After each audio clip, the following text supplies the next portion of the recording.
இன்னைக்கு இந்த குழந்தைய பண்ணிருக்கானுங்க, நாளைக்கு உங்க வீட்டுக்குள்ளே பண்ணா என்னங்க சார் பண்ணுவீங்க? மூடி மறைச்சிடுவீங்களாங்க சார்?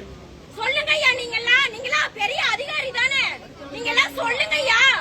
உங்களுக்கு கீழே தானே நாங்க எல்லாம் இருக்கோம். நீங்க ஒரு மிரட்டினா நாங்க அமைதியா போயிடறோம்லங்க ஐயா.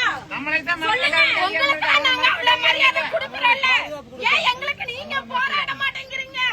பொதுமக்கள் எழுச்சிவா இருந்து எல்லாமே பண்ணுவாங்க. கொடுங்க, குழந்தை போயிருச்சு, அவன் எப்படி அந்த குழந்தைய துடி துடிச்சு கொன்னானோ அதே மாதிரி அவனை பண்ணுங்க. எங்க முன்னாடி பண்ணுங்க, நாங்க உங்களுக்கு இன்னமும் சப்போர்ட் பண்றோம். எங்க முன்னாடி நீங்க பண்ணுங்க, எங்க கிட்ட கூட ஒப்படைக்க வேண்டாம், நீங்க பண்ணுங்க, அவனுக்கு தண்டனை கொடுங்க. எத்தனை பேர் இப்படி எல்லாம் நாங்க கத்துறோம், உங்களுக்கு காதுல விழுகலையா? அப்படியே போட்டுட்டே இதுக்கே ஒண்ணு இந்த வழியா தான் வெளியில வரணும்.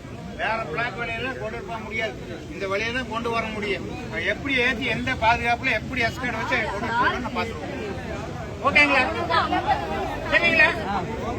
ஆமா, அப்படி இருக்கலன்னா சூழல்